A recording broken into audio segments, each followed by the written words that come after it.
Meus amores e minhas amoras, tudo bem com vocês? Eu sou a professora Priscila, sou professora de redação e hoje vou falar com vocês sobre os parágrafos de desenvolvimento e como a gente consegue ser persuasivo aos olhos dos nossos leitores dentro desses parágrafos, que são os parágrafos que são a alma dos textos de vocês. Por quê? Porque são neles que vocês vão defender aquela tese apresentada no parágrafo de introdução. Então, força na peruca e muita atenção para os elementos necessários que eu vou mostrar para vocês agora, que um bom parágrafo de desenvolvimento deve ter. Vocês já se lembram das aulas anteriores, que eu falei para vocês da cópia da coletânea, para evitar, para não acontecer a cópia da coletânea. Falei para vocês já da tese, e agora a gente vai falar sobre uma ferramenta fundamental para o poder de persuasão, que é trazer clareza, trazer coerência e, sobretudo, galera, trazer recursos argumentativos que sejam pertinentes para o parágrafo de desenvolvimento. Tá joia? Então, vamos fazer uma fundamentação teórica aqui rapidinho. Ó, para o desenvolvimento é a parte mais importante do seu texto. Eu sou suspeita para falar isso, porque eu acho o texto todo, né, a parte mais importante. Então, quando eu estou falando da introdução, eu falo que a introdução é a parte mais importante. Agora que eu estou falando de desenvolvimento, eu vou falar que é a parte mais importante. E quando eu for falar de conclusão, adivinha? Eu vou falar que é a parte mais importante. Mas sabe por quê? Porque a redação no Enem, ela vale 30% da sua nota. Em provas como a FUVEST, por exemplo, ela é a segunda fase, então ela vale 50% da sua nota. Então, por ser ela, né, um peso tão grande assim nas provas, eu acho que todas as partes dela são fundamentais, são muito importantes. Mas vamos lá. Ó, por que é fundamental? Porque nele, é na parte do desenvolvimento que surgem os recursos argumentativos, aqueles que eu adoro, vocês já perceberam que eu adoro mostrar durante as minhas aulas para vocês, né? Justamente aqueles que vão ser responsáveis pelo convencimento ao leitor. Então, aí que tá. Muitas vezes os alunos falam assim para mim, Pri, mas eu posso colocar, por exemplo, no ano passado, eu posso colocar Vingadores na minha redação? Eu falava, não, claro que não. Por quê? Mas, Pri, vamos imaginar que o tema vinha a ser relacionado à democratização do acesso ao cinema no Brasil. Olha que legal colocar Vingadores. E aí eu pergunto para você o seguinte, qual que é o poder de persuasão sobre um filme que todo mundo teria colocado no Enem do ano passado? Ou que muita gente colocou no Enem do ano passado, como aconteceu, e eu sei porque eu corrigi. Então, nenhuma. Essa é a resposta. Nenhum poder de persuasão. O que você tem que ter para ser persuasivo dentro do parágrafo de desenvolvimento, galera? Primeiro, você tem que selecionar aquele recurso argumentativo que tem relação com a discussão do texto, com o que você está falando ali. Caso contrário, não vai ter sentido nenhum. Tem que ter relação de sentido. E para isso, você tem que selecionar recursos argumentativos, que não sejam forçados, tá? Que não fique um Frankenstein a sua redação. 2, que tenham relação direta com o assunto. E 3, que não seja lugar comum, que não seja do senso comum. Caso contrário, toda a sua redação vai perder autoria. E é sobre isso que eu vou falar, tanto hoje, quanto na parte 2 do nosso encontro de hoje e nas nossas próximas aulas, tá bem? A autoria é uma parte muito importante. Bom, o parágrafo é uma unidade de texto que desenvolve uma ideia central. A gente vai falar um pouquinho sobre tópico frasal agora no primeiro momento, tá? Um núcleo semântico associado a núcleos acessórios ou ideias secundárias, que podem ser articuladas entre si para produzir sentido. Então, você já deve ter ouvido em outras ocasiões os professores falando de tópico frasal. O que eu preparei aqui para vocês? Eu preparei um esquema, acho que vou ficar aqui em cima, senão eu fico meio vesga, né? Sobre o parágrafo de desenvolvimento. E eu mostrei aqui para vocês que no parágrafo de desenvolvimento você tem que apresentar o tópico frasal, que está aqui, esse item primeiro, a ampliação, que é a sua discussão sobre o tema, e a fundamentação. O que é a fundamentação? Em muitos casos, a fundamentação é quando você apresenta um exemplo, um dado histórico, um dado literário, ou seja, quando você vai provar aquilo que você está apresentando enquanto ampliação do tema no seu tópico frasal. Vocês notaram aqui que eu dividi em 3 períodos, ó, mais uma vez, período 1, tópico frasal, ixi, com essa cor não vai dar, né? Período 2, ampliação, e período 3, fundamentação. Pois é, não se esqueçam que cada parágrafo deve ter, em média, 3 períodos. Pode ter mais? Pode. Pode ter 2 períodos? Pode também. Mas você tem que tomar cuidado para não fazer parágrafo com apenas um período. Isso seria um fiasco para o seu desenvolvimento, tá? Não só para o desenvolvimento, quanto para o de introdução e de conclusão também. Então, vamos ver aqui como que esse aluno, nessa redação, ele conseguiu desenvolver a redação dele com base no tópico frasal, na ampliação e na fundamentação. Então, vamos lá. Em vermelho, o que é tópico frasal, né? A gente está pintando aqui para vocês perceberem. Além disso, claro que é além disso, porque é um elemento coesivo que vai ligar um parágrafo a outro parágrafo. Nós estamos falando de parágrafo de desenvolvimento. Deve-se atentar aos fatores socioeconômicos implicados no processo. Aquele processo sobre o qual eu apresentei na introdução, tá, leitor? É claro, isso aqui está implícito, né? O seu leitor já vai ter esse conhecimento. Agora, a ampliação. Ao contrário do que pensa a maioria, não é a pobreza, mas sim o contato desta com a riqueza que faz com que a criminalidade seja tão presente em nossa sociedade. Eu peguei esse exemplo, fiz uma adaptação dele da apostila do material. Contudo, entretanto, todavia, eu reprovo o uso do pronome nossa. Por quê? Eu reprovo o uso de primeira pessoa na dissertação argumentativa. Ah, Pri, mas o pessoal da FUVEST adora e tira nota máxima mesmo assim. Concordo. Eu não faria isso na minha redação do Enem e nem dos principais vestibulares, porque a gente deve considerar o fato também que a redação ela tem que ser impessoal. Então, quando eu coloco nós, vamos, somos, queremos, estamos, eu estou sendo pessoal a todo momento. Então, eu, Priscila, evitaria e sugiro a você que evite também, tá joia? Veja como não teria problema nenhum se o aluno tivesse colocado aqui, ó, presente em sociedade, ao invés de nossa sociedade. Ele colocaria em e teria desfeito com tranquilidade ali esse probleminha de pessoalidade dentro do texto dele, tá? Vejam com carinho isso que eu acabei de falar, prestem atenção, porque isso vai ser uma boa para os textos de vocês. E agora vem a fundamentação. Olha que legal. Nossa, meu coração ficou péssimo, né? Ficou. Bom, de fato, em um país no qual muitos guris, conforme criticou Chico Buarque, nascem, e aí ele está fazendo uma exemplificação com base na música do Chico Buarque, né? Sem ao menos terem condições mínimas de alimentação ou de serem alfabetizados, tendem à invisibilidade social, o que fomenta ainda mais a permanência de tantos guris no mundo do crime como forma de sobrevivência ou de ascensão social. Bom, eu gostei muito, até porque eu fiz uma adaptação aí, colocando essa fundamentação com base em uma música, e isso é um parágrafo de desenvolvimento. Este exemplo que eu mostrei para vocês aí é um parágrafo de desenvolvimento muito bem escrito, muito bem construído, no qual ele apresenta as três partes elementares, que são tópico frasal, ampliação e fundamentação. Eu trouxe mais um exemplo, porque lá na apostila, no material, a gente só tinha um, eu achei bem trazer mais um, mais a mesma coisa, tá? Primeiro começa com o tópico frasal, a ampliação e a fundamentação. Pri, a ordem dos tratores altera o viaduto aí nesse caso? Vamos supor, eu posso começar com a ampliação, apresentar a fundamentação e depois o tópico frasal? Então, eu posso inverter as ordens que você apresentou aí?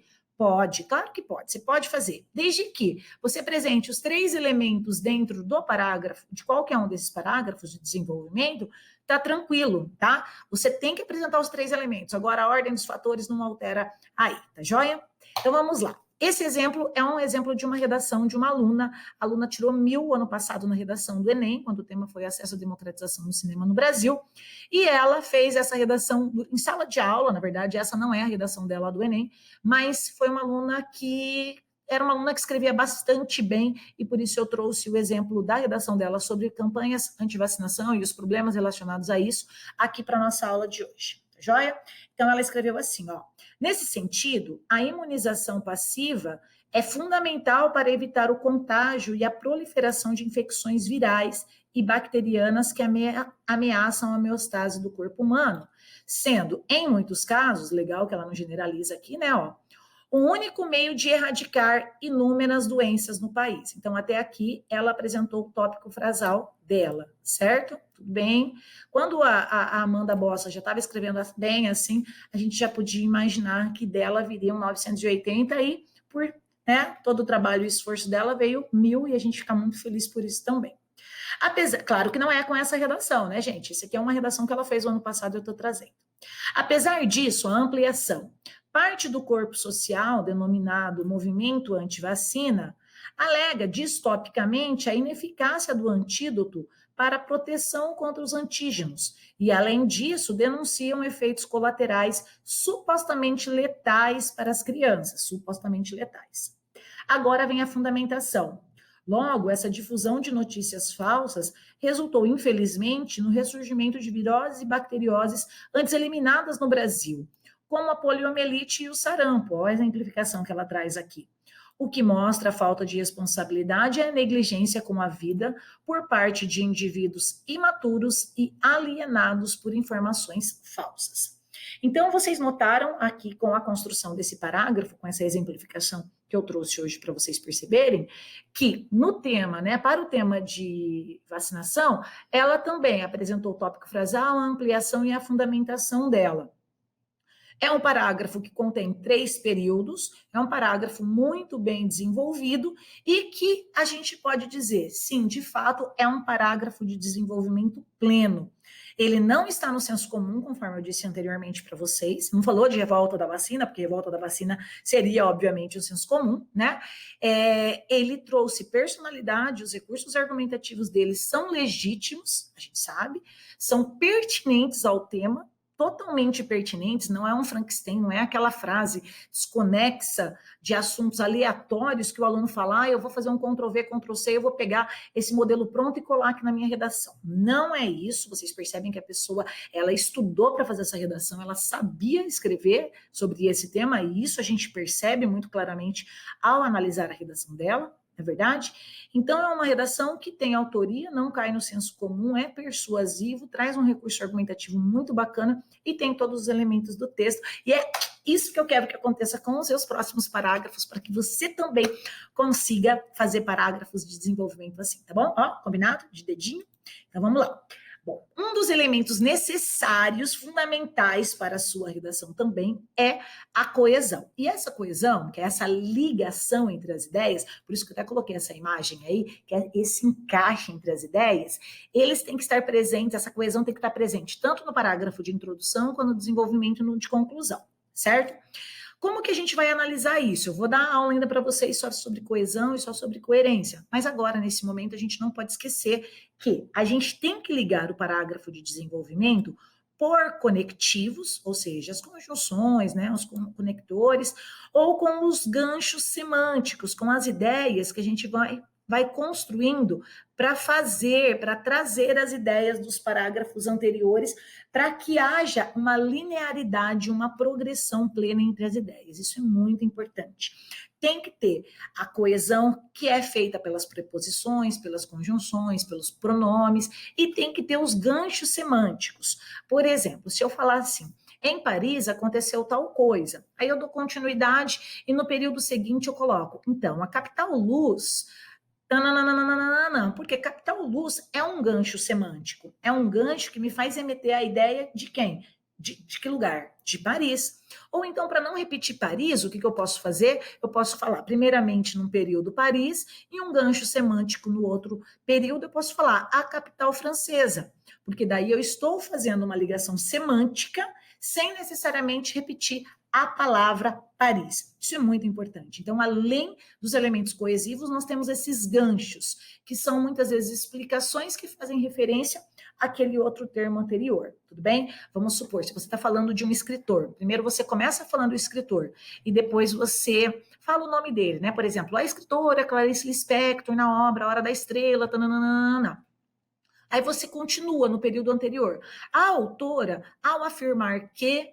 Então, a autora é um gancho semântico que você vai estar estabelecendo essa progressão, essa linearidade entre as ideias do seu texto. Isso é a coesão, é a junção, é a ligação, que a gente vai se aprofundar mais sobre isso nas próximas aulas, nos próximos encontros, tá bem? Mas como eu disse agora mesmo, essa coesão, seja por conjunções, por conectivos ou por ganchos semânticos, eles têm que estar presentes em todos os parágrafos da sua redação. Claro, não só no de desenvolvimento, isso é muito importante. Já falei muito importante muitas vezes, né? E a coerência? Ah, senta que lá vem a história. A coerência é uma outra história. A coerência é o sentido daquilo que você escreve. Ó, Ser coerente significa não cair em contradição. Só isso, mais ou menos, tem mais coisas. Uma análise mais profunda, podemos compreender a coerência como um produto de sentido para o texto dissertativo. Essa produção de sentido deve ser buscada sobre duas perspectivas distintas, que é o que nós chamamos de coerência interna e de coerência externa. Então, eu vou mostrar para vocês agora. Na verdade, aqui eu coloquei 2 exemplos para vocês, mas a partir de agora eu vou mostrar 3 exemplos, tá? Porque existe a incoerência quando o aluno peca no parágrafo de desenvolvimento, numa incoerência interna, existe a incoerência externa e existe a incoerência interna e a externa, juntas, tudo junto e misturado. Aí, gurizada, é fogo no parquinho mesmo, porque daí não tem para onde fugir, vai estar errado mesmo o seu parágrafo. Tá bem? Pensando nisso, o que eu quero te mostrar? Pensando nisso, eu trouxe para vocês alguns exemplos de incoerência interna, externa, para vocês compreenderem melhor na exemplificação o que eu quero mostrar com isso. Lembrando que a incoerência é algo extremamente prejudicial ao seu texto, né? Porque pode prejudicar demais a sua argumentação, quer seja no desenvolvimento ou na introdução. Então vamos lá, olha só. Um exemplo de incoerência extratextual. O que eu quero que você tenha em mente o que seja uma incoerência extratextual? É quando você traz uma informação errônea para dentro do seu texto. É quando você pega do mundo um dado histórico, um dado literário, um dado filosófico, um dado estatístico equivocado e traz para dentro da sua redação. Muitos alunos me perguntam assim, prima, mas você acha que o corretor vai saber? E eu digo para você, pode ser que não, mas há uma grande probabilidade dele saber. E vamos pensar também que o seu corretor no Enem, ele vai corrigir uma redação pelo computador. Então, se ele não souber, ele tiver alguma dúvida, ele pode pesquisar? Pode sim, senhorito, pode sim, senhorita, tá bem?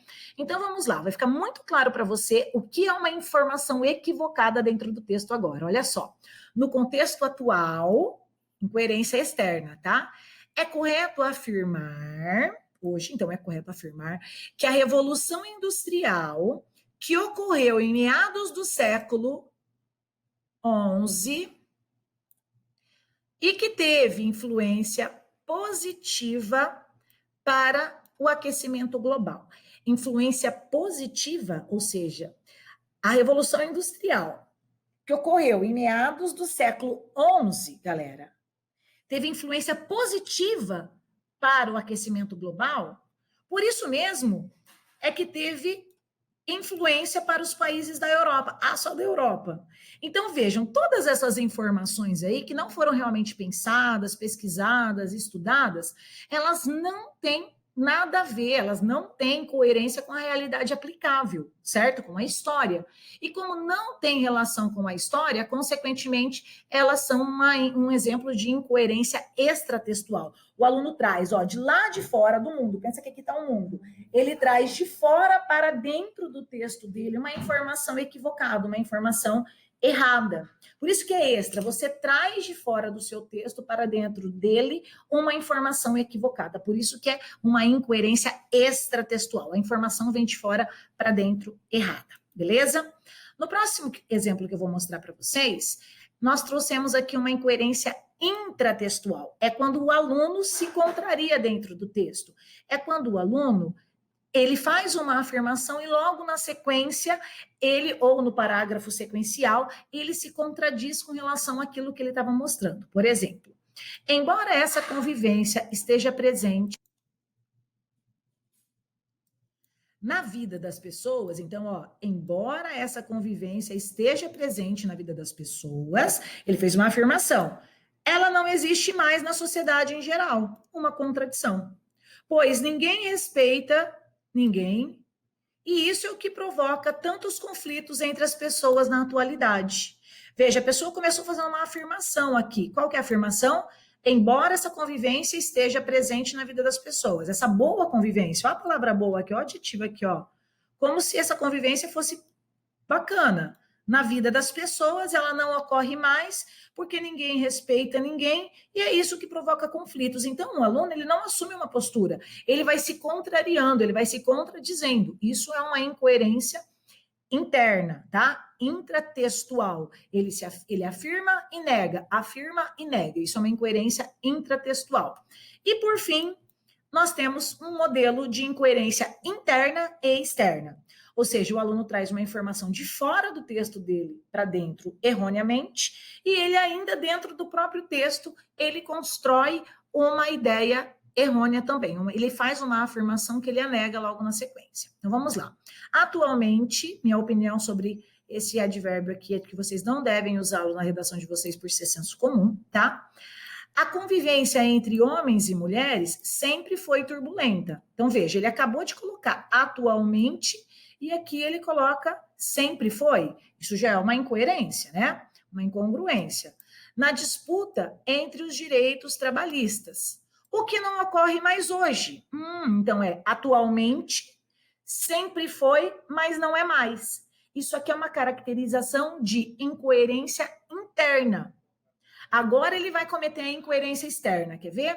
Devido ao homem ser superior no mercado de trabalho, isso já é super questionável, em muitas profissões, e isso ser aceito pela sociedade feminista. Ah, tá. Então a sua opinião é que o homem é superior em muitas profissões às mulheres, acontece hoje, mas sempre aconteceu, mas não acontece mais, e os homens, as mulheres, as feministas aceitam isso com passividade? Enfim, você já percebeu que a incoerência interna é quando o aluno afirma hoje, sempre ocorreu, mas não ocorre mais. E quando o aluno afirma que os homens são superiores às mulheres no mercado de trabalho, em muitas profissões, e isso é aceito pela sociedade feminista. Então, nesse caso, o aluno comete as duas formas de incoerência. Bom, uma hora dessa deve estar se perguntando assim, Pri, mas o que é pior? A incoerência interna, a externa ou as duas? Gente, incoerência é sempre muito ruim dentro do seu texto, seja ela pequena, média, o tamanho que for. Quando você comete uma interna ou quando você comete uma externa, dá no mesmo, tá? O ideal é que você não cometa nenhuma. Agora, com esse último exemplo aqui, que o aluno cometeu uma incoerência interna e externa, aí o problema é um pouco maior. Por quê? Porque daí todo o parágrafo ou todo o período dele está, de fato, comprometido. Sobretudo se for um parágrafo de desenvolvimento, isso não vai ser muito persuasivo, não é verdade? Então, a gente tem que tomar bastante cuidado para que isso não aconteça, tá bem? Vou ficando por aqui neste vídeo, mas logo mais trago para vocês estratégias de argumentação, como construir e quais as melhores estratégias para elaborar parágrafos de desenvolvimento nos nossos textos, tá joia? Até já, galera. Um beijo. Até mais.